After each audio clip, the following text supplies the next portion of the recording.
Good afternoon, everyone, and welcome to the afternoon session of our regular council meeting for Monday, January the 27th. Are there any late items to introduce, Corporate Officer? There are none, Your Worship. Okay, thank you. Could I have someone bring forward approval of the agenda without any amendments? Councillor Van Elfen and Councillor Holmes, all in favor? Thank you. Moving right on to delegations. The first delegation we have today is the Okanagan Regional Library, who are going to be providing us with an update. So if I could welcome Caroline McKay and Dawn Nettleton to the podium, please. Great. Thank you. Thank you so much, Your Worship, for the chance to present to you and Council today. As mentioned, it's going to be sort of an overall update to start with, and then we're going to tag team. I'll start off, and Caroline McKay will then come talk about some of the local things that are happening, particularly in Summerland. So I'll try and move it along fairly quick to make sure that she has enough time. So as far as quick overview, as library system, we serve now about 400,000 people, so it's a fairly large one of the largest in the country, actually. The geographic area we cover is from Golden all the way through around the Shuswap, down through the Okanagan, and over to Princeton. The only exception to that is the city of Penticton, so it's a large geographic area as well. We have 31 locations now, as well as, of course, on the website. A couple of locations that are new in the last couple of years is the West Bank First Nations has a site just over the bridge in their land, and there's also one at the UBC Okanagan. It's an unmanned location, but it's a drop-off and pick-up spot. As far as some of the trends, it wasn't that long ago that people were saying, where is the future of the library? How much, what will be happening in the future? Library is still continuing to grow. It's just changing a little bit in how its usage is happening. So we had about 157,000 people that attended programs last year. That's up a little bit, about 8% over a couple of years prior to that. You'll also see circulation materials is up about a little over 1% from a year or two before. It's about 3.5 million transactions. But if I jump to the next slide, you'll see that if you look at the two on the left, the 520,000 is the usage of e-books and e-audiobook checkouts, and you can see it's a 47% increase since a couple of years earlier. So the usage of those type of materials is jumping significantly. The books, which is books and other types of things, which you normally think of as library material, that's staying relatively flat, dropping off a little bit, but it's still by far the most of what we do. You'll see that some of the skills skills learning through things like lynda.com is something very popular, learning languages through Rosetta Stone. Of course, just all kinds of electronic resources that you can get from home as well as through the library. They're becoming very popular. One of the things I wanted to thank councils for is we've mentioned the e-materials, and libraries, as we mentioned to you, have been challenged to get electronic materials over the last while, and so we appreciate the support from councils right across North America that are trying to raise that issue so that where we have to pay maybe $60 to $80 for an item and it can only be circulated 10 or 12 times or drops off totally if it's 2 years old, you might pay $15 for the same item. And so those kind of challenges, or Macmillan, which now says you can't even get the material as a library for 3 or 4 months after it's been published, those kind of barriers are making it more difficult for us and more expensive, obviously. So we're continuing to try and raise that support to have some of those things changed. One of the things that's really been happening a lot in the last few years is the whole area of adult programming. We didn't do a lot of that 5 or 6 years ago. Now it's something that's a big part of what we do. This is, you see the gentleman there, he's actually standing in front of a green screen, and he said, he would love to have been a fighter pilot in his younger days, so he's taken the opportunity to make it look like he's superimposed in a fighter jet, but he's learning how to use some of those technology and some of the new things that even as adults, we need to know how to do in the current 21st century. But there's all kinds of other programs. There's digital training, there's assistance with government resources, there's simple things like skills such as even knitting and games and that sort of thing that are fun for people to gather and do. Children's programming, of course, is still a main part of what we do. Summer Reading Club is a big thing that's gone on for a number of years to help develop and keep up reading skills during the summer. But there's also things now such as STEAM, which is science, technology, engineering, arts, and math, which is learning through a lot of very small things, such as circuit boards and little Ozobots and other types of things, how to develop skills and learning how to use those kind of new modern skills that people need in addition to just reading and writing. One of the things we've focused a lot on in the last few years is the whole digital training. As we've been able to get some additional donations in certain communities, we've been able to open up spaces. So I mentioned earlier the West Bank First Nations branch.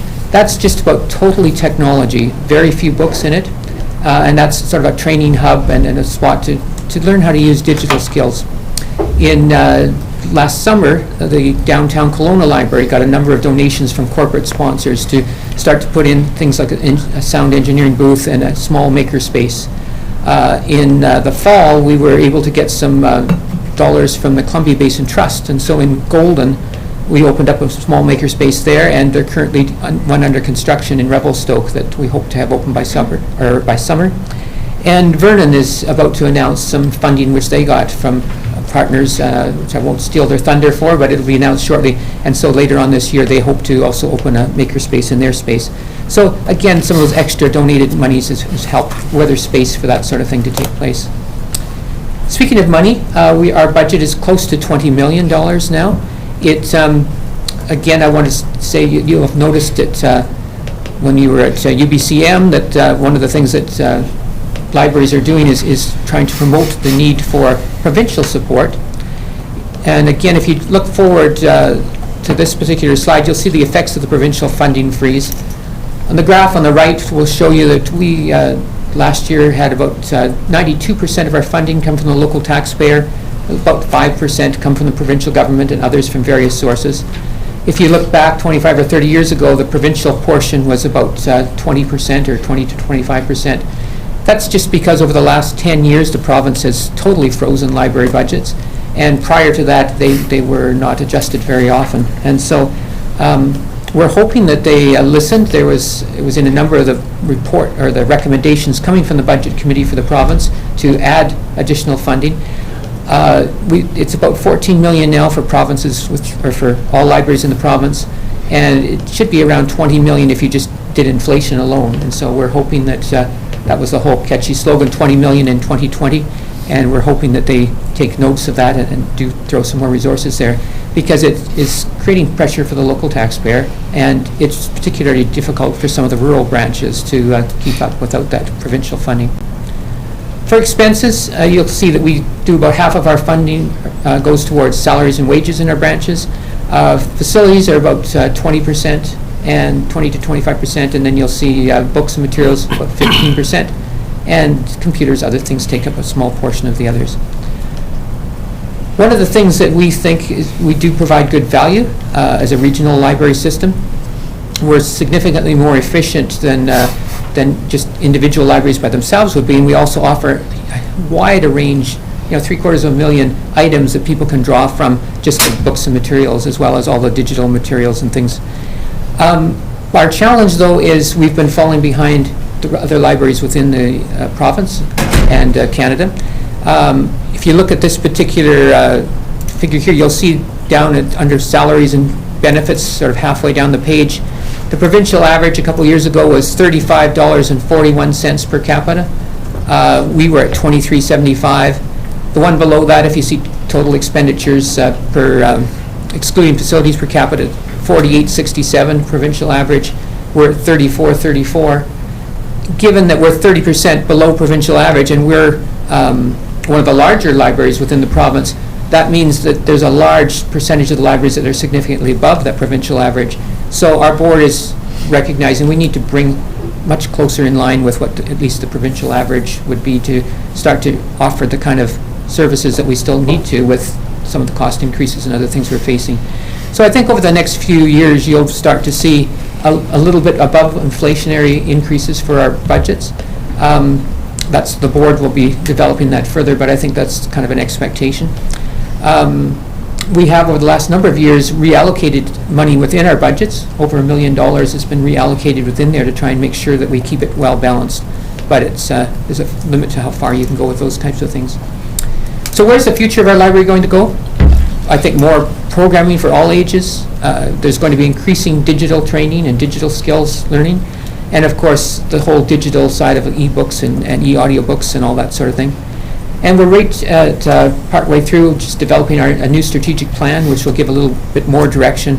But I think it'll be a lot more of those types of things for the future. I'll quickly just jump back to the fact that we do have about 250 employees, a little over 250 employees, about 110 FTEs. One of the big challenges we have is, of course, the changing of age and demographics. Just in the past year, we've had over 12 people who retired. They represented 283 years of service, which is about 23 and a half years per person. One of them, I noticed in the audience here, Sue Klein, you're a longtime community librarian. You know, when you lose those types of skills, it's a lot to replace. It is encouraging, though, that when new people come in, they do have new ideas and new training, and so we benefit from that, but we certainly miss some of the ones that we lose. I wanted to leave time to make sure Caroline had time, so Caroline, carry on, and then we'll take questions after. Thank you. Good afternoon, Your Worship, Mayor Boot, Honorable Council members. My name is Caroline McKay, and I am the Community Librarian at the Summerland branch of the Okanagan Regional Library. It's very fitting that we're presenting you with an update on your library today, as it's January 27th and Family Literacy Day, the largest national literacy event held each year since 1999. The organization raises awareness of the importance of reading and life literacy skills. From their website, 48% of adult Canadians have literacy skills that fall below a high school level, which negatively affects their ability to function at work.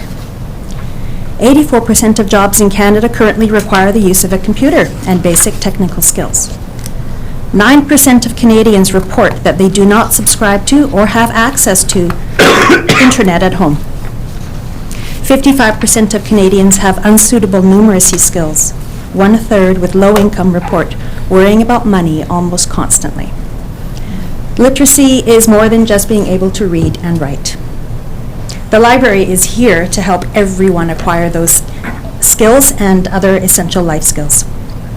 In 2019, the Summerland branch saw 67,389 patrons walk through our doors. That averages to 5,331 patrons a month, around 230 people per day. We often have lineups waiting outside the front doors. When we opened after the holiday closure, I had a gentleman come up to me and say, "Thank goodness you're open again. I was getting so bored." Books and reading play a big part in our community's wellness, but we are also a hub for social connection. One longtime patron is living alone on a fixed income, but every year she comes in to donate money and tells us that the library is her whole life. If she didn't have us, she doesn't know what she would do. Staff plan and execute hundreds of programs for youth and adults every year in Summerland.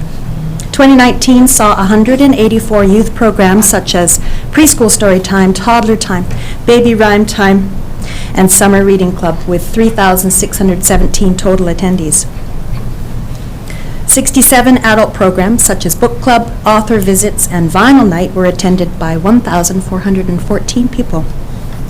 These programs keep our library buzzing with activity, and staff jump at the chance to try something new.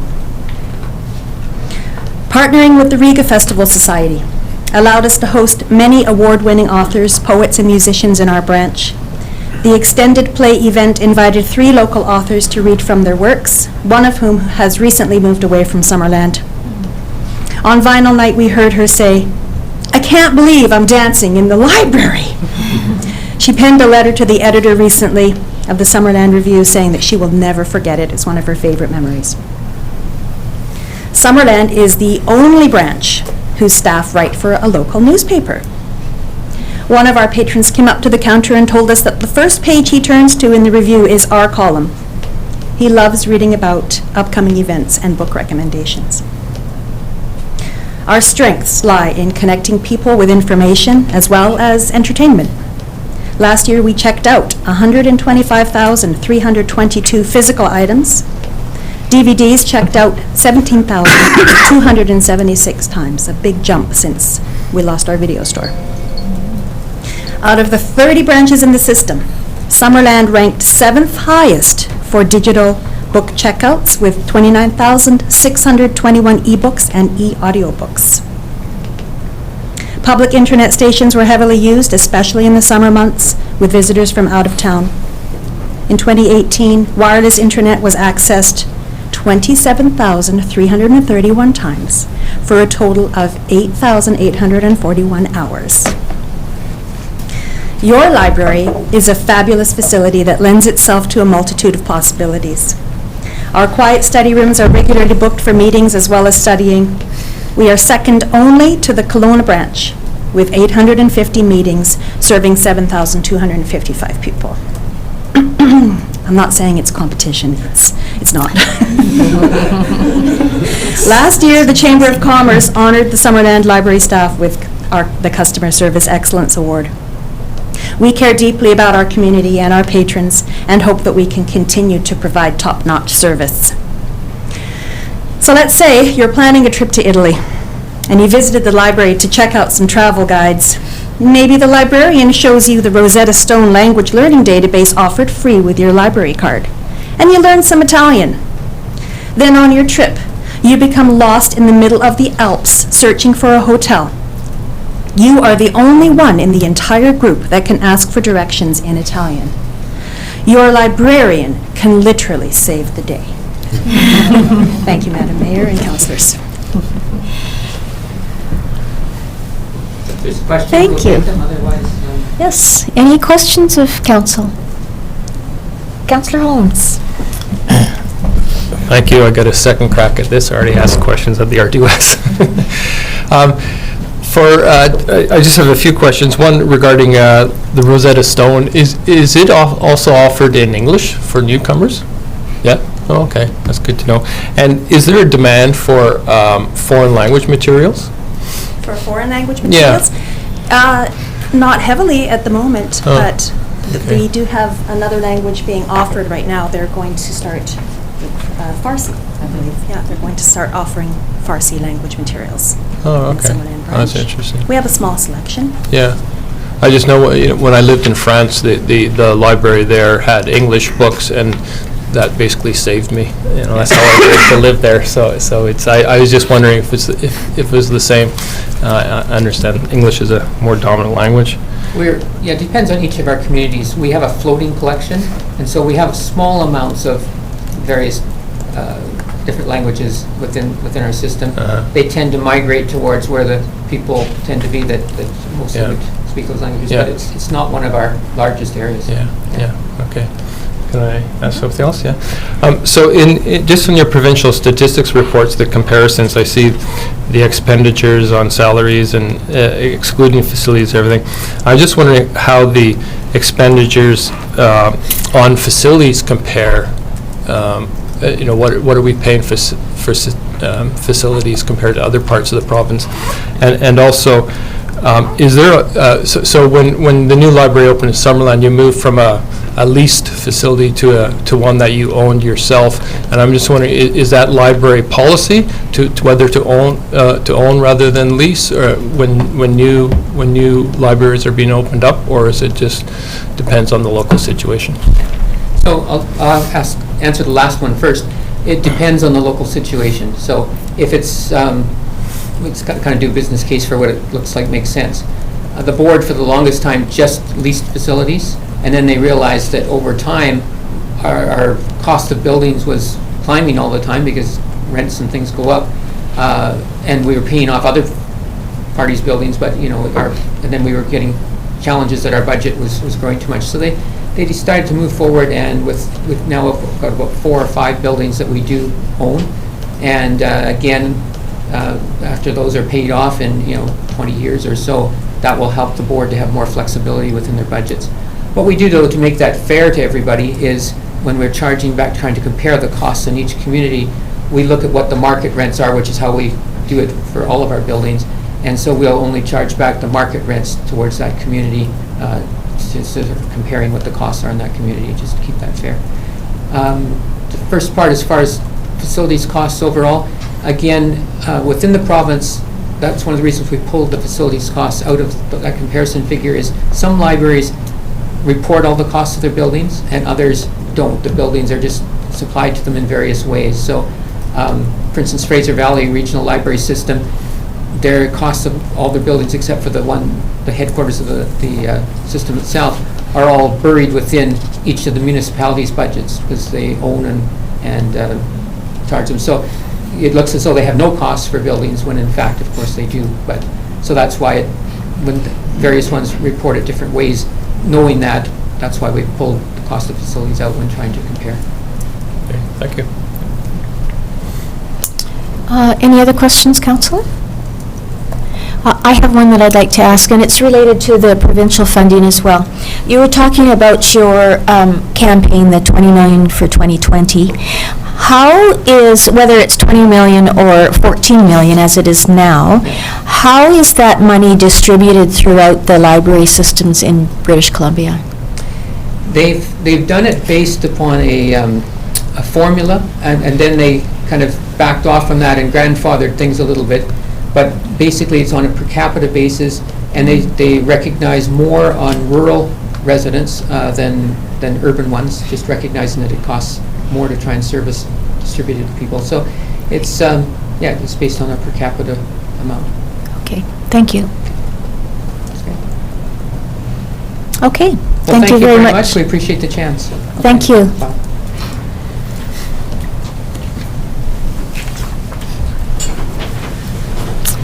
Our second delegation today is the Regional District Okanagan-Similkameen, and the Manager of Finance, John Kerlink, is going to talk to us about the 2020 budget and what its impact is on the Summerland residents.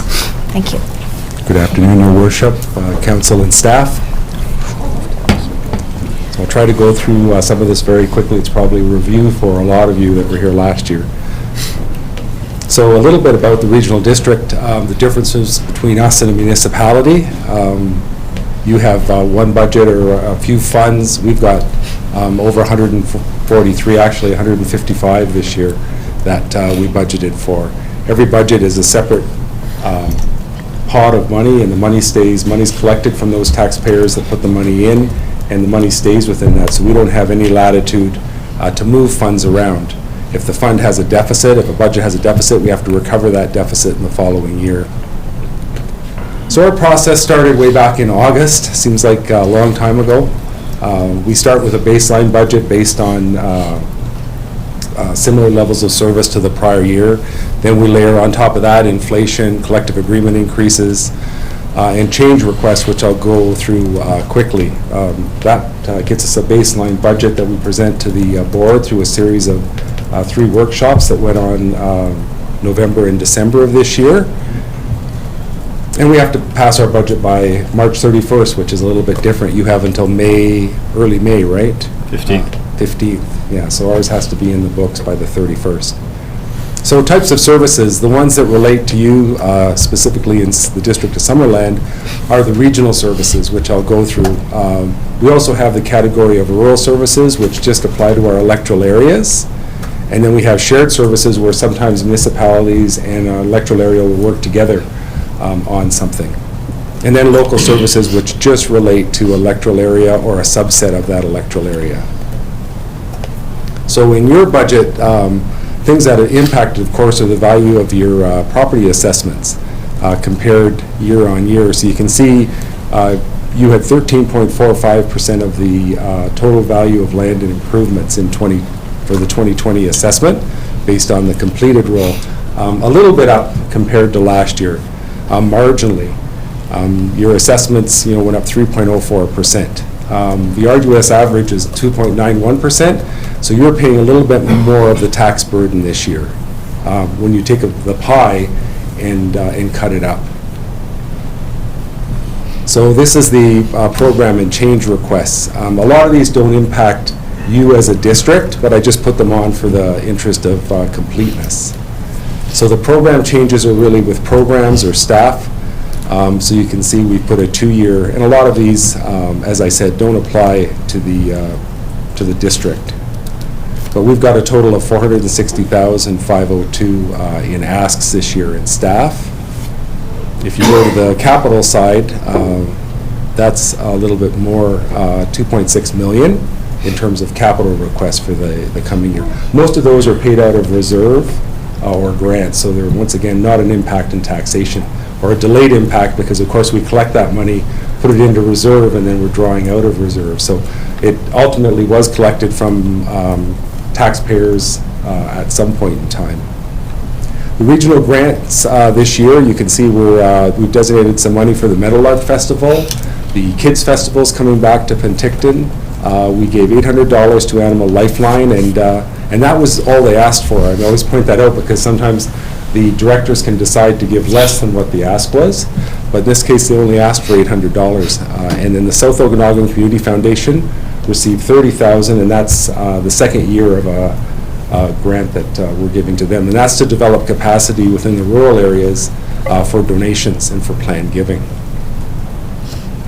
So our total operating budget, not including the hospital, is $57.8 million this year, and so it's up 11% overall. You can see the debt is on that as well, because we collect the debts for the municipality and pay them, and it's dropped off this year because some of the debt has come off the books from one of our municipalities. So in terms of the Summerland specific budget, you can see, and this is, I'm going kind of through your requisition of services and kind of highlighting some of the big differences. 911's dropping by $1,356, and that's just reduced expenditures this year. Emergency planning's dropping $7,165, and that's also just decreased spending this year. General government's going up a little bit, $1,946. Last year we had an administration fee that showed up as revenue in that cost center. That's changed this year because we've changed our method of allocating overhead expenses out to all our services. So that ended up saving money in the general government cost center. You can see environmental conservation, that's decreasing $16,000 for the district this year, and that's really just we're budgeting to award less grants this year than we did in prior year. A big increase is on regional transit. $22,954 is the hit to the district, and that's really the a full year of the service, the bus from Penticton to Kelowna, and the one that's going to stop in Summerland, I understand, as well now. Regional growth strategy is going up $9,517, and really this is a year that they're doing a strategy update, so they've allocated more resources into that cost center. You can see 50% of a planner has got allocated into that service, which results in the budget going up. So the next slide will show you the overall requisition, which is what I've been going through. So overall, the district provides $825,000 in taxes, which is significant. A little bit of an increase compared to the prior year. And this slide, it's good you have it on your computer, because otherwise it would be impossible to read. But that's really showing the overall tax requisition for the region, and you can see Summerland on there pays, its share is about 4% of the overall budget. And this is the requisition, the detailed requisition that I was going through with the differences. So on a per tax, on a per average residential property, you're looking about $2.91 increase in taxes this year compared to last year.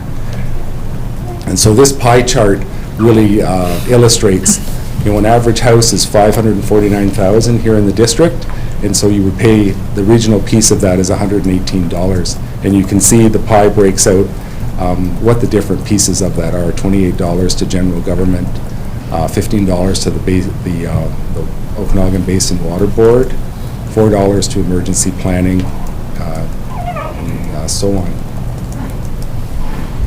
So really, that's a whirlwind trip through the RUS budget. We've got it up on our website. We've got, actually for some of the electoral areas, we've changed, we're trying to embrace technology, so we have video overdubbing of the budget. So they go through the PowerPoint, and so that's a new way for us to get feedback. We weren't as ambitious as to put video to the the municipalities' budgets this year, but maybe that'll be, if it's embraced for the electoral areas, maybe you'll see that next year. So, and you don't, it's not my voice, thankfully, on that. We know whose voice it Please, is. happy to have your feedback, and you can also email if you have more detailed questions, or through your representatives on our board. I'll bring it up there, but thank Are you. you open to taking a couple of questions today? as many questions as you like. Okay, great. Councillor Patton, Thank you, I Madam know Mayor. you had a question. Thank you. Great presentation, John. I do have one question, and it regards to, you've alluded to it a few times in the budget. On the general government that's increasing $1,946, that's on page 14. Yes. What is, and I noticed on your pie chart it as an additional, well, $28 per house. What is general government, and what does the municipality receive for the general government revenues? Really, general government is the service where we accumulate all the costs for actually running the regional district board in terms of, so we allocate the stipends that the board members, all the municipal board members receive, as well as the expenses for the meetings that happen every 2 weeks, and travel with board-related business. The chair of our board, the vice chair, those costs go into that cost center. So it's really the operation, I think in some people sometimes characterize it as board operations. It's always been called general government here, but I've seen other jurisdictions call it board operations, but that's truly the biggest piece of it. There's a little bit of other expense that go in there. The regional grant and aids flow through general government, as well as we make a contribution around $85,000 to Crime Stoppers. That comes out of general government as well. So it's not perfectly clean as board operations, but that's the biggest piece of it. Thank you. Okay. Any other questions for John? Councillor Holmes and then Councillor Van Elfen. I just have a comment, really. First of all, just to clarify that the reason there's less, the budget for the conservation fund is not because there was any kind of conscious decision on the board to give less money to conservation. It's because less grant applications were received so it's not like that's the reason that budget went down. But just from my perspective, I think, the average Summerland household is paying $2.91 more this year than last year, and for that we've got a bus service to Kelowna. I think most people would be quite happy to pay $2.91 for a bus to Kelowna. So it's even if you never use it, the benefits are fantastic. So that's kind of the way I look at it. So.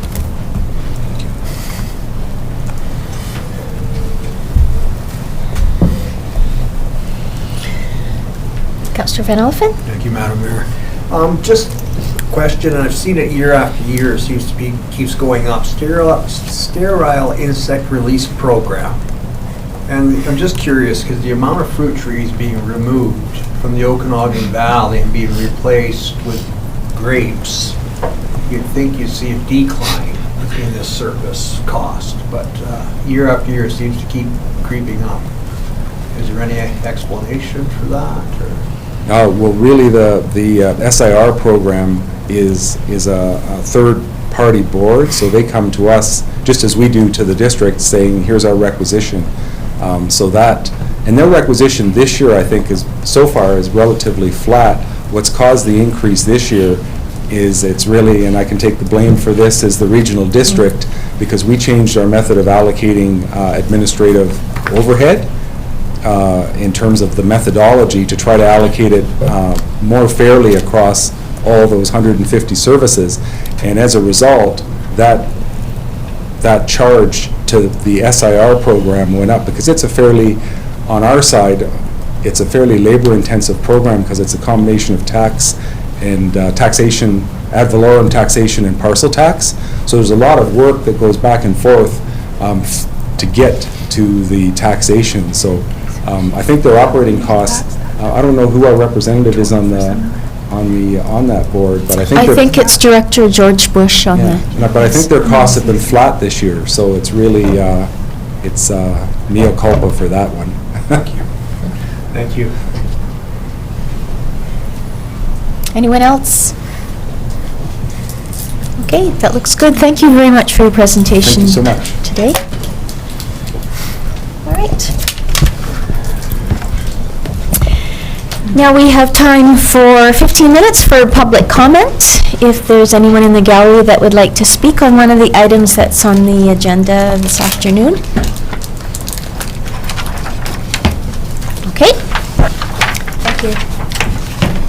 Seeing no takers, we'll go on to our business items. The first is 6.1, $10 a day childcare plan, and this is over to Lori, our manager of recreation. Thank you, Madam Mayor. Good afternoon, Council. The purpose of this report is for Council to consider the request from the Coalition of Childcare Advocates of BC to add the District of Summerland to the list of those supporting the 10-a-day plan, which was issued in a letter to Mayor and Council in December. The Coalition notes that there are currently 63 local governments, 32 school boards, as well as various other community organizations who have signed on as supporters. The Coalition identifies that childcare is necessary for parents, especially mothers, to participate in the workforce or to further their education, and is advocating that the BC government for affordable childcare fees, more licensed spaces, and better early childhood educator fees. The documentation doesn't indicate by supporting this program that the District of Summerland is committed to offering 10-a-day childcare services. The Coalition notes that the childcare issues can be solved immediately and cannot be solved immediately, and recognizes that it will take 10 years of sustained system building and increased funding to achieve high-quality, affordable childcare for all families who choose it. Staff recommend that Council formally confirm their support for the 10-a-day plan through Council resolution. Thank you. Great. Thank you. Questions of Lori?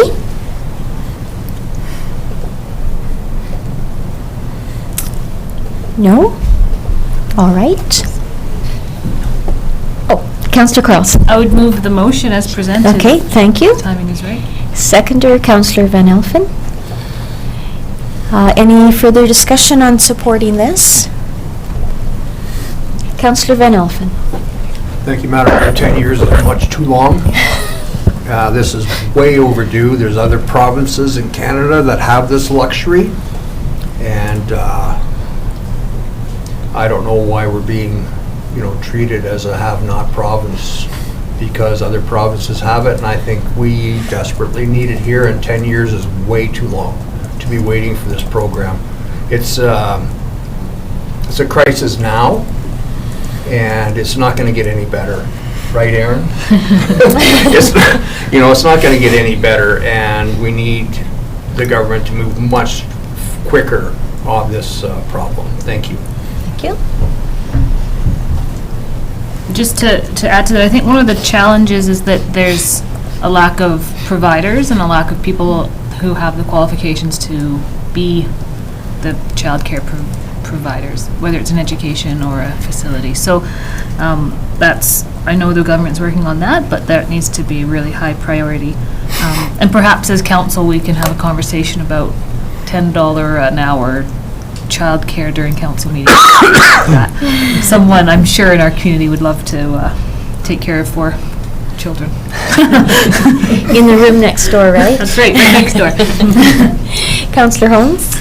Yeah, I think one of the challenges is public awareness of the situation. I think a lot of us who have adult-age children or children who are in school think, well, I got through it. I made through, and so others can go through it. But I think when you start talking about the economic impact, for example, I heard that there's between Penticton and Summerland there are 12 family doctors who aren't practicing because they can't find childcare. And if those doctors had childcare, and we know the shortage of doctors in the community, what impact that would have if those doctors were employed because they could find childcare affordable. So when you start having those kind of conversations, I think it hits home, and people will a campaign like this will gain much more support. I think that we certainly have seen that when we started talking with the school district about the skate park and other opportunities for facilities in Summerland. That was one thing that came forward from the school district, was that we needed to have not only the childcare spaces, but as Lori was saying, we need to support early childhood educators, because there's not only a lack of childcare spaces, but a lack of people that are trained to take care of the children when they get into a childcare space. So I think that bringing forward this and showing our support for the program, I think you said about 60-some municipalities have signed on to this already. So that's approximately half of the municipalities in British Columbia. So yeah, let's get on there and more voices make louder noise. Anyone else? Okay, I will call the question then. All in favor of receiving this for information? Thank you. Thank you, Lori. So just to clarify, we're not receiving, we're Oh, sorry, that's correct. Thank you. actually doing it. We're actually showing our support by urging the provincial government. 6.2 is actually the next four are for Chris, our Director of Works and Utilities, starting with additional scale and recycling depot and entrance upgrades, an early budget approval item. Thank you, Madam Mayor. Thank you. As you mentioned, this is to bring forward this project for early approval in order to proceed before or as soon as the weather is suitable to move forward with construction. So looking to get approval to go ahead with finalizing the detailed design, issuing the NRFP, and getting ourselves in a position to construct this early in the spring. A lot of those items would need to happen before our final budget timeline is approved, which is why we're bringing it forward now for early approval. Thank you. Questions? Either of Chris or our Director of Finance? Councillor Councillor Traynor. I just have a question. So if we approve this, when we go to do our public consultation on February 12th, how do we present that? Because at that meeting, we're asking for public feedback. So do we just say that we've already given approval to a couple of these items because we had to? Or how does that work? Yeah, through the Chair, Your Worship, I think it will have to be clearly outlined that if Council make those decisions today, that they will be approved for all the reasons that have been brought forward. So we'll be clear to the community that these three projects, if they are supported, are approved for a certain Okay, reason. to explain why Yes, we did it? for sure. Okay, great, thank you. I'm seeing you nodding your head over there. Yeah. So, good, okay. Any other questions of staff? Councillor Carlson and then Councillor Van Elfen. It may actually be for you. Just as I missed the landfill meeting, I just wanted to find, is this what council determined would be appropriate? Is that where this final plan comes from? And I'll council was put- willing to support. Yes, and I'll put that back to Chris as he was, brought that forward at the budget discussions. Yeah, so during the discussions, staff had looked at the initial scope of the scale project that was tendered in 2019, had looked at what could be completed through operations or pulled out of that scope, brought the total project cost down to $500,000. 97 of that is going to be contributed by Cantex with the scale and the scale house.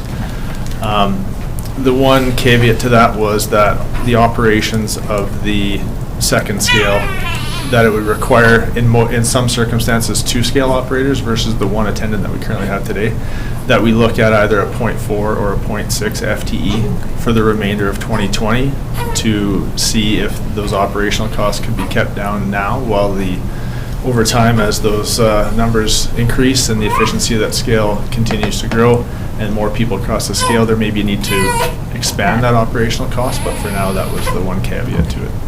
Thank you. Councillor Van Elfen? Thank you, Madam Mayor. Question through to our Director of Works and Utilities. During the construction process, do you perceive any major delays, like for our taxpayers getting in and out of the facility? Should it be like, relatively business as usual, or major problems? No, obviously there'll be some delays at certain periods of time.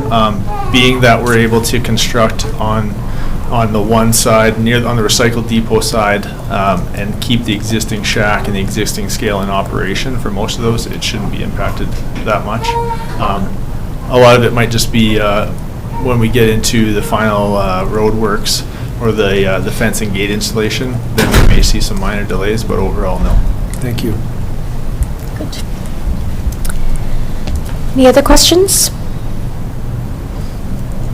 Could I have someone bring this forward then, please? Councillor Van Elfen? As presented, Madam Mayor. Thank you. That the 2020 capital budget line item additional scale and recycling depot/entrance upgrades at a value of $500,000 receive early budget approval. Seconder? Councillor Patton? All those in favor? Thank you. Next up, 6.3 Memorial Park electrical kiosks, early budget approval again, and this one is for Martin. Thank you. These are the kiosks for Memorial Park. They were discussed during the budget meetings as well. They are both for events to run power to vendors, bouncy castles, etc., as well as for the proposed electrical vehicle charging stations. The lead time on the kiosks is almost 3 months, which is why we're asking for early approval, so that once they are here, we have time to install them before some major events happen in the park. Right. Okay, Councillor Barkwell? Yeah, I was looking at the pictures of these things, and it's not what I envisioned. It seems like an awful big kiosk for a couple of plugs, but we'll have more if we have the electrical vehicle charging station in there as well. Is this like the only choice we have as far as this sort of thing Just goes? gonna look behind me here. Is that the only choice? I think that's it. Yeah, this is what our manager of the electrical utility came up with, together with our electrician. So they have looked at a variety of things. These kiosks can be wrapped in, so we could put a nice picture on there. Cherries, yeah. Camouflage, something. So there are some options to make them more attractive to look at. Well, be somewhere for people to sit. But yeah, it surprises me. I envisioned a much smaller sort of a thing, but I guess it has future expansion capabilities. So. I'm not entirely sure about the details. Yeah. Okay. Councillor Traynor, you're good? Yeah, Or I'm do you have good. another question? Does it cost extra to do wrapping? Because I think that they should definitely be wrapped. I think they would actually look really nice if they're wrapped too. Yeah. Do you know? Extra to wrap? I think, yes, it's an extra, and I think Yeah. it's a couple $1,000. Each or all together? I'll have to check with Okay. Jeremy Storfold on that as well. I think if you're going to get your electrical one wrapped, it's $1,500 Sorry. bucks at least. Okay, no, that's fine. Just He like, said 800 to 2,000 per kiosk, depending Okay. on what we decide to put on them. okay. Sounds like a fundraising opportunity for the Fall Fair or some other group. Yeah, it'd be neat to have fruit around them. Councillor Van Elfen and then Councillor Holmes. Sounds like an initiative for the Arts Council, maybe. Put some murals on them. But question if I can, are these boxes only for the events to plug into? This isn't the charging station. Correct. This just distributes the power in different ways. Thank you. Councillor Holmes? Yeah, I was just going to say what Councillor Van Elfen just said, I think wrapping looks really tacky, and I hate it when I see those around in other cities, and I think a much better approach if we want to actually make these kind of utility boxes look nice is work with the Arts Council and get some local artists to paint them. To each his own, I guess. Councillor Van Elfen? I'll put the motion on the floor, Madam Mayor, if no one else has any questions. Thank you. Let's see, I'm messed up here. That a 2020 capital budget line item Memorial Park electrical kiosks at a value of $40,000 receive early budget approval. Seconder? Councillor Holmes? Any further discussion? All those in favor? Great, thank you. On to 6.4, Doherty Avenue roadway reconstruction. Again, early budget approval, and this is for you, Chris. Thank you, Madam Mayor. Thank you. So in order to commence construction again, first thing in the spring, we're looking to move forward with the detailed design and tendering of this project. An initial design was done in 2019 and it was tendered, but was not awarded due to the costs that had come in for the limited scope of the project at that time. So during 2020 budget, we brought forward an expanded scope for discussion and received direction to look at a 9.2 meter wide roadway reconstruction for this section, and looking at an 11 meter wide option in the tender as well. So that is what we're looking to proceed with, but would need to go ahead and start that work now in order to ideally construct that in the spring. Okay. Questions, Council? Councillor Patton? Thank you, Madam Mayor. So in our 9.2, Chris, we were either going to look at cost-wise, we were going to either look at a .9 shoulder on each side, or we were going to be looking at a reduced shoulder, if no shoulder on one side, and a 1.8 meter bike lane on the other. So depending on how pricing comes in, that is what we, just to refresh me, that's what we discussed? Correct. So when we tender the project, we'll bring back the results of the optional item to look at an 11 meter wide surface. At that time, if 9.2 is what is selected, I'll be looking for direction on whether we put a 1.8 meter bike lane on one side or split that over the two shoulders and have 0.9.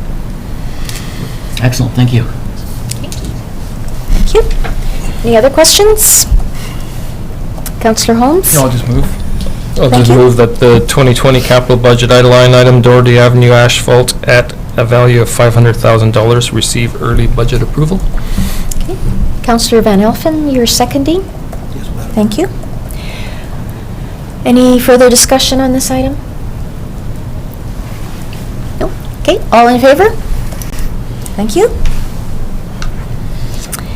6.5, investing in Canada Infrastructure Program Green Infrastructure Environmental Quality Substream Funding Application. Chris again. Yeah. Thank you, Madam Mayor. So this report outlines some options for different application or project applications that the district could bring forward for the ICIP funding that's due at the end of February. This is the same program that we applied for the Flume in 2018, but were unsuccessful. So the project outlines three options that could be considered for this funding program. The Flume, which I mentioned was funded previously or applied for previously. The other option was the Morrow Avenue Storm and Sanitary Sewer Extension, which was also considered during the last application.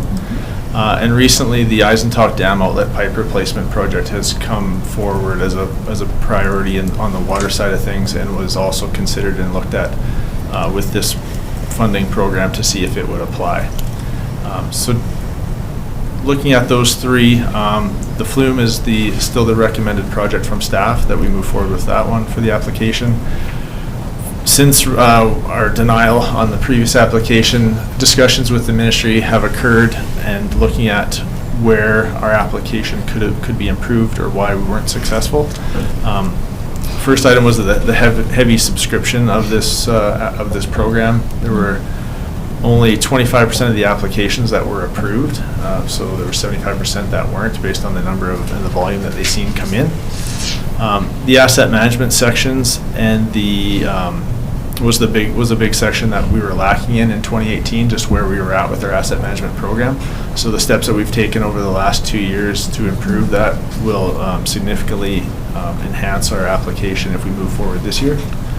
Also, the consideration of possible energy generation from this design was an item, even if we're not looking to move forward with it, just noting the potential of adding or implementing, or just that we've looked at options in the design, will increase our application for this as well. And then any information on public consultation with the PIB would be of benefit to note within this, which we have had initial information provided to them, but we're looking to provide updated information and possibly get a letter of support from the PIB with our application, which would be very beneficial. Excellent. So updated cost for this is around 4.7 million. Of that, the district would be responsible for 26.7%. So about 1.26 million would be the district share of that project. This was included in the 5-year capital plan for water that was approved in the fall. The construction of that was slated for 2022 and 2023 within that funding plan, with the district share coming from the water fund reserve. So with that, any questions, Council? Yes. Any questions? Councillor Holmes? Yeah, what was the estimated cost when we submitted the previous application?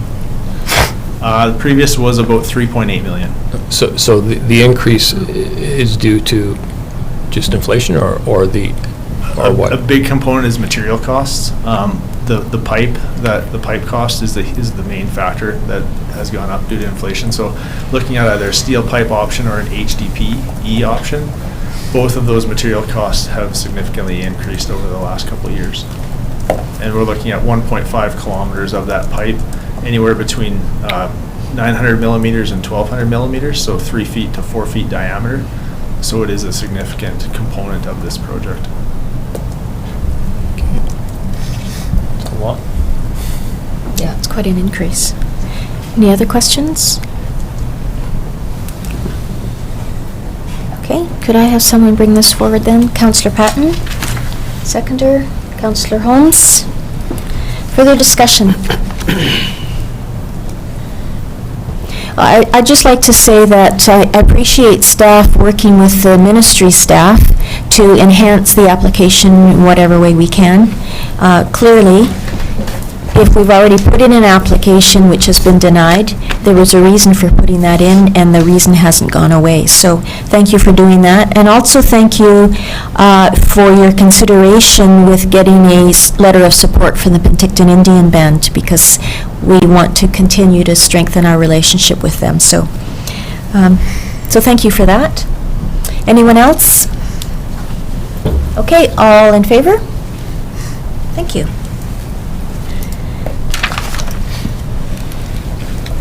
Through this. Next up is a purchasing policy amendment, 6.6, and I will turn this over to Dana. Is that correct? Or you want to speak to it first? I'll speak to it first. Thank you.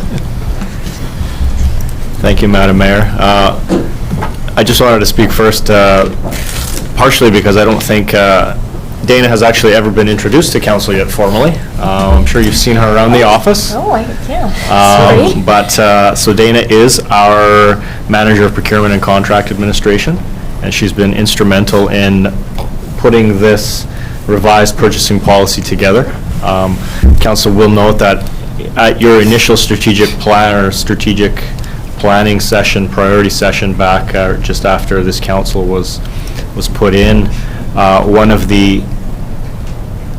one of the strategies or priorities that council made within the finance department was to move forward on a revised purchasing policy. And with that, council also put into the budget for this position as well. So we hired Dana in August of 2019. And she's been working very closely with the majority of the directors and managers and getting RFPs and things out. But at the same time, she's put this policy together. So I will let her speak to it because she wrote it. And if there's any questions. Okay.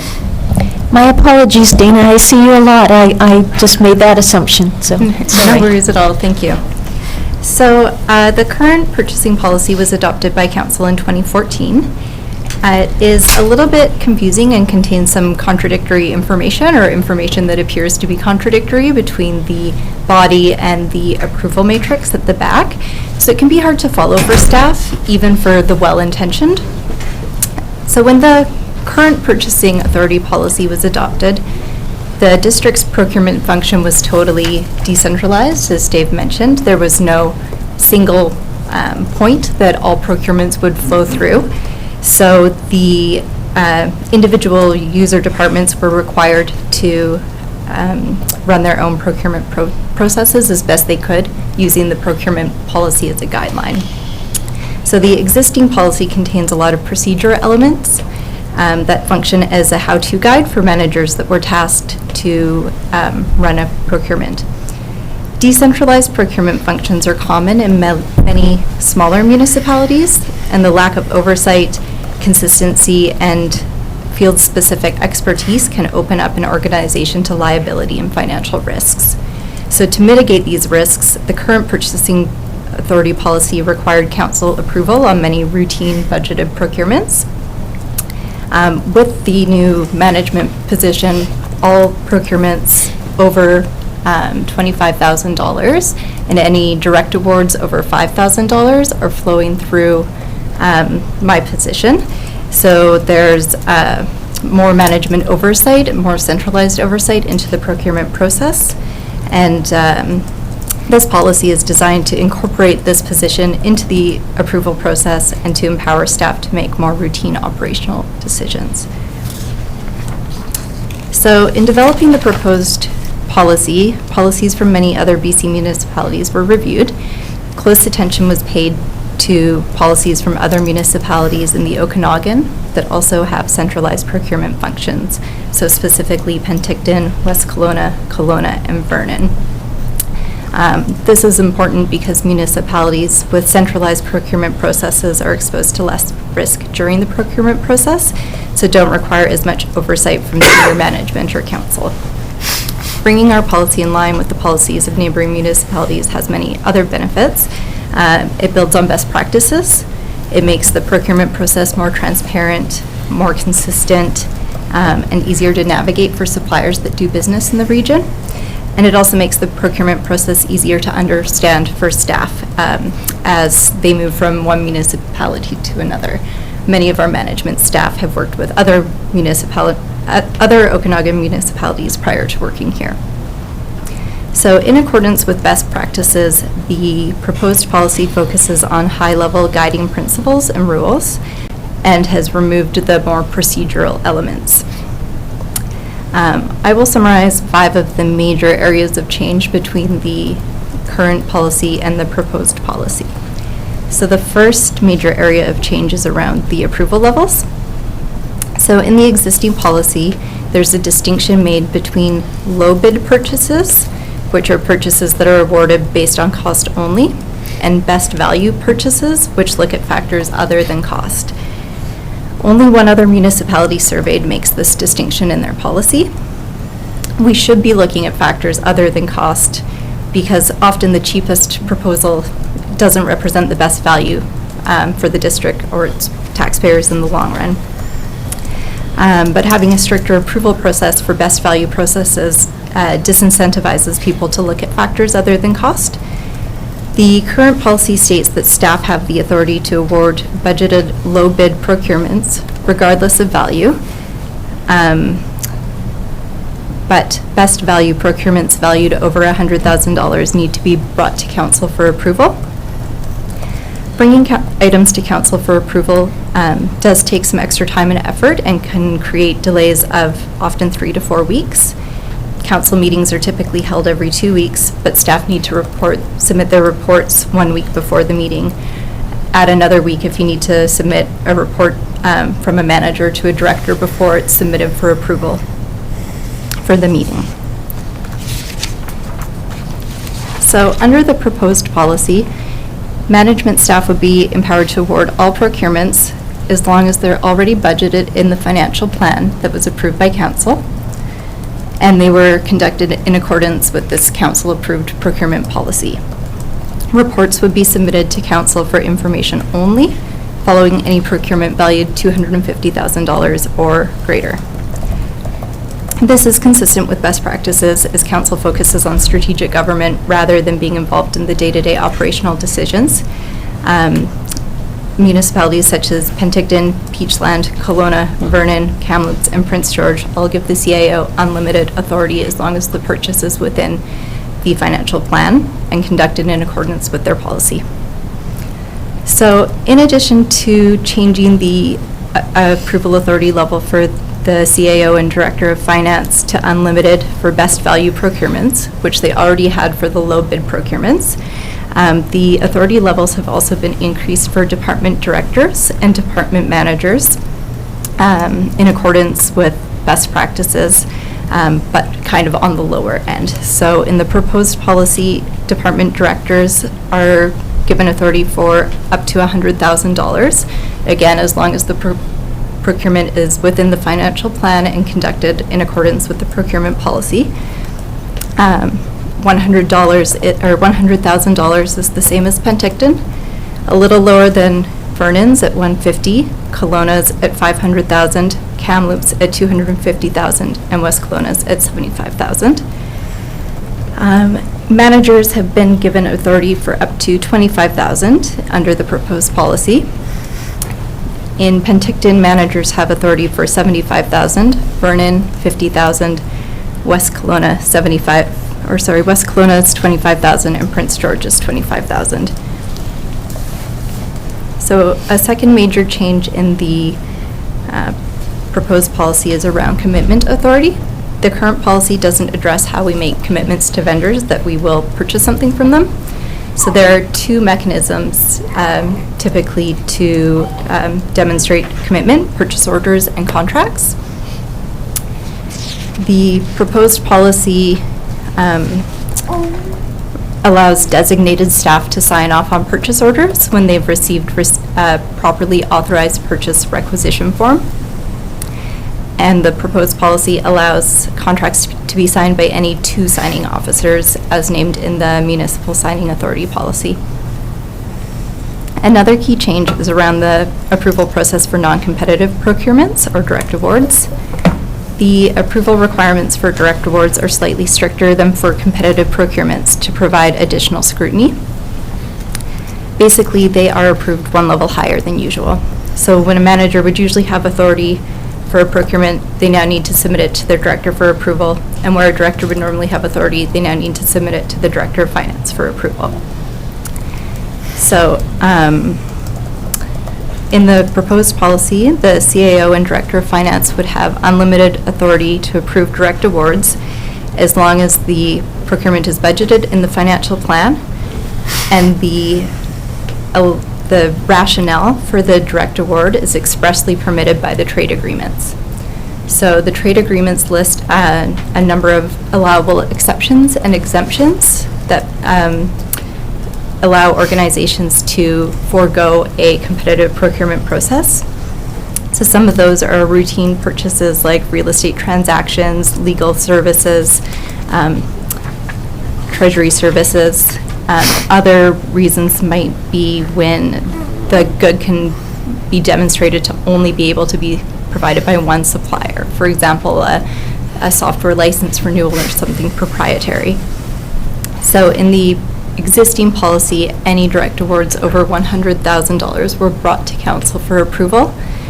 But in the proposed policy, as long as they have a compliant, trade treaty compliant allowable exception, they can be approved by the Director of Finance or CAO in his absence.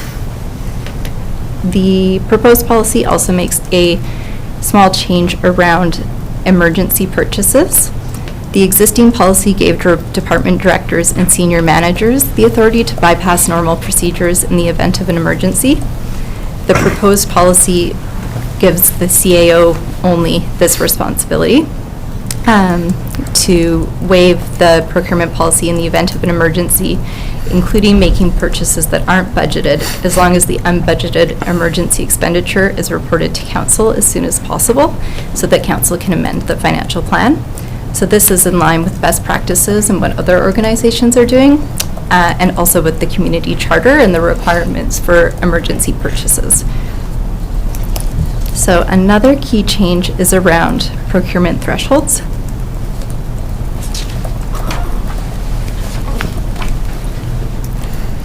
So in the proposed procurement policy, managers would be able to get one or more quotes for any purchases valued at under $5,000. They would still be encouraged to get multiple quotes, but they wouldn't have to go through an extra approval process if they only have one quote. They would be able to obtain informal quotes for up to $25,000. So they would just be able to contact a vendor to get an emailed quote, for example. And then from $25,000 to $75,000, we would require a more formal competition, but instead of an open competition posted for any vendors to bid on, we could just choose to invite a handful of suppliers that we know can do the work. So this is an invitational competition. And this is in line with the trade treaty obligations as well. So anything over $75,000 or $200,000 for construction would need to be done through an open competition where any interested supplier could bid. This is the same, the proposed procurement thresholds are the same as the city of Penticton, a little more conservative than the city of Kelowna and the city of Kamloops, similar to the city of Vernon's and similar to the city of West Kelowna's. Another main change is around sustainability and social procurement. So how we select goods and services matters and has an impact on the community, on the businesses that we hire, and on the businesses that we don't hire. So through our procurement processes, we should be focusing on minimizing negative impacts that our procurement practices may have and looking for opportunities to create positive impacts through our procurement practices.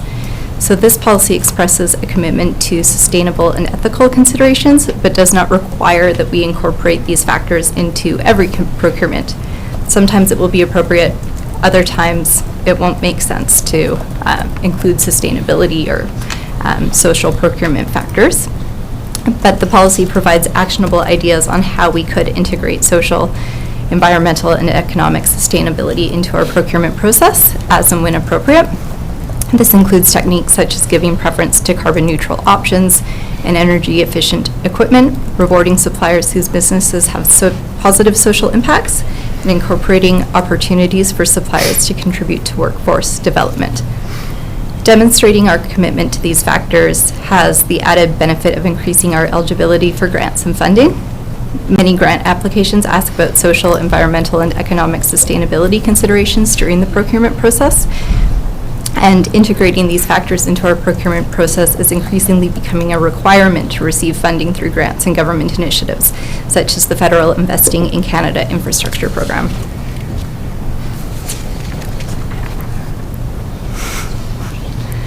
Okay. And does anyone have any questions?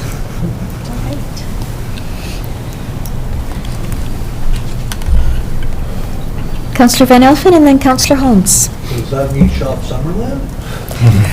Well, unfortunately, we can't express a local preference. That would be against our obligations as a publicly funded organization. Could I follow up on that question? And then Councillor Holmes, the floor is yours. I'm wondering if having local vendors, I guess depending on what it was, would help to contribute to sustainability. It absolutely would.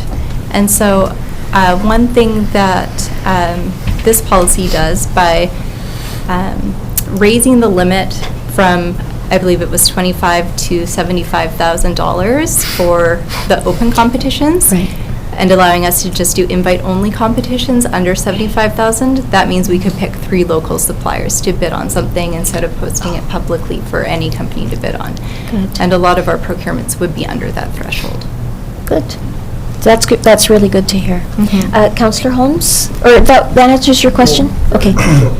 Great. Councillor Holmes. Yeah, I liked, actually on that, I liked how, it made it very, I understood why you can't favor local suppliers and how it's actually better, I think, that the emphasis be on community benefits rather than supporting local suppliers. And what a community benefit can be, local employment, for example, like all the things that a local supplier brings. So to me, that's makes more sense anyway.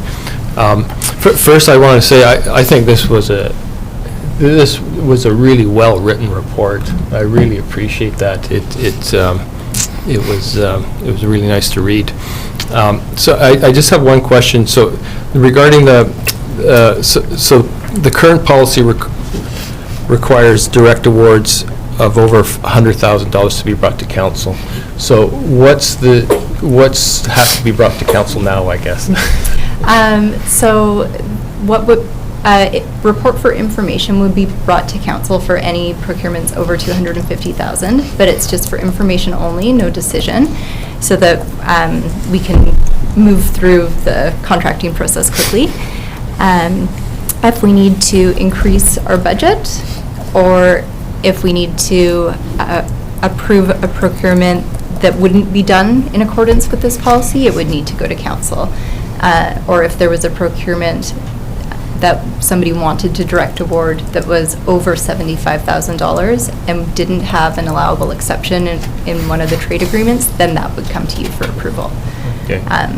So we shouldn't have to approve the annual caustic soda purchase? We just competitively procured that. Good example. Yes. The tables, following up on what Councillor Holmes said, the tables are particularly easy to read, and so I appreciate that as well. Councillor Barkwell. Yes, I look forward to not seeing the caustic soda contract next time.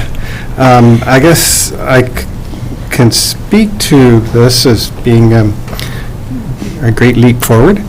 I used to be a purchasing agent myself early in my career. There's a lot of procedures and stuff here, and the thing that counts, though, is that the right person and the authorities there are sign off.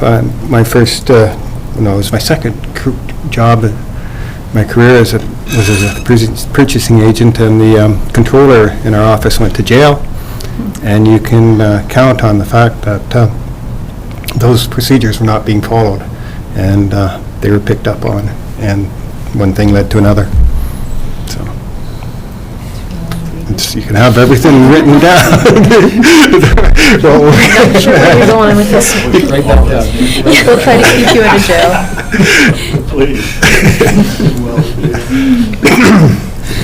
So, yeah, good. Okay. Councillor Patton. Thank you, Madam Mayor. Great report. I just have a question, and it's in regards to your final draft of the procurement policy, and it's under 4.4, and it's the paragraph that you talk about conflict of interest.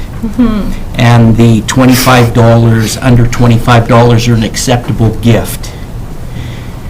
We don't have a corporate code of conduct. And I feel that until we have a corporate code of conduct where we do have conflict of interest procedures, policies, I think that when we put conflict of interest in allowing something like this within the procurement contract without having a base document to tie it to, I would just say that if you want to say that if something came in, that it had to be for benefit of all staff, or if something came in that it got it could go on to auction within City Hall or within staff, and then the proceeds of that would then go to a local charity, and then whoever bid or whatever the case. But I think that allowing, even if it's under $25 as personal gifts, the transparency is still not there for a civic employee. So, that was my only concern in regards to that. Other than that, it's fantastic. If I may just speak to that. Yes, please. It does say that if not personally benefiting the employee and not compromising or appearing to compromise the employee's integrity, then items of a minimal value are not considered a conflict of interest. So in not personally benefiting the employee, that would be if a box of chocolates or a gift basket arrived at Christmas time, I wouldn't take it home. I would share it with all staff or donate it to the Christmas party or something like that. So. If I may, and your integrity is outstanding.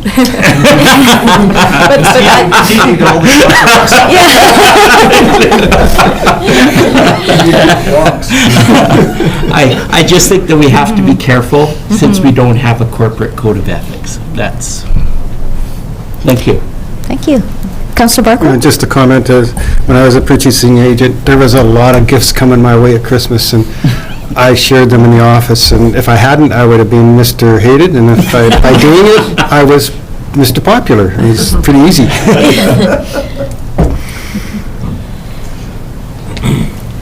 I'm just trying to remember if you were a councillor then. We had this very discussion on a donation that was made. I think it was a gift certificate to our Summerland Fire Department for their work, particularly in 2018. And we had this discussion. I can't remember if that was in 2019 we had the discussion or if it was earlier than this current council. But that's one of the examples of something that's come forward that potentially could be, although it was gratefully received, the fire department, brought it forward to the CAO and said, look, we've received this and what do we do with it? So what would you do with something like that? Does that fall under this 4.4? So the intention under 4.4 is for things that are under $25, kind of a regular courtesy part of hospitality, to be able to accept it and not have to refuse it. Okay. If it was something that was, a gift certificate for $500, we would at least have to talk to the CAO about how to handle that, either by refusing it if it was from a vendor, or I know we accept gifts for our staff parties and stuff like that from some community businesses. Right. So it would definitely require a bigger conversation. Right. Great, thank you. Does that give you some assurance? Oh, absolutely. Yeah. Thank you so much. Thank you.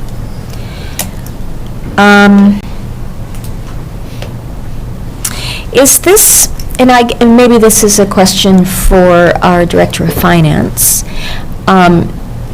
I distinctly remember having this conversation at the beginning of last year about having a procurement person hired and taking some of that extra workload off of our operational people.